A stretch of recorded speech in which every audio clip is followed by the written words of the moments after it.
This is the wallpaper in the tenement in Cleveland in 1954. This is an October Sunday at Yankee Stadium in 1976. This is everything you wished I was and everything I wished I wasn't. This is too hot to handle and too much to bear. This is all I held back that you needed. This is the love of a lifetime passing in the street. This is the letters I meant to write. This is all the I'm sorry's we never get to say. This is aching deep inside from need.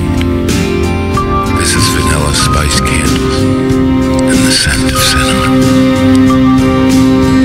This is tangible evidence of insanity. This is dancing crazy alone without being drunk. This is the poets trying to keep from drowning. This is the soldier who wonders why.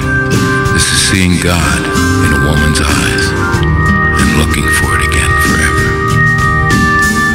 This is losing everything and everyone and starting over. This is playing music and hearing the crowd applauding. This is what it's come down to.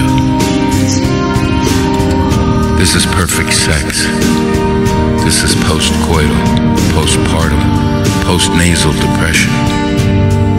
This is off the beaten path without a paddle. This is the side of the road with no destination. This is vanilla, chocolate, and strawberry. This is going to the grocery store hungry. This is running with the scissors just because you can. This is tipping your cap to Don Quixote. And this is waiting for the rapture in a black suit. This is 100,000 voices singing I can't get no satisfaction. This is blue eyes and brown eyes and redheads and blondes. This is the one who leaves you wanting and the one you want to leave. This is an adult dose of the grown-up's medicine. This is the beginning of the end of the beginning. This is recreation, revelation, pain and frustration. This is forgiveness and redemption, salvation, edification, sanctification, and healing. This is most of what you needed and little of what you wanted. This is all you thought it would be. This is exactly as it should be.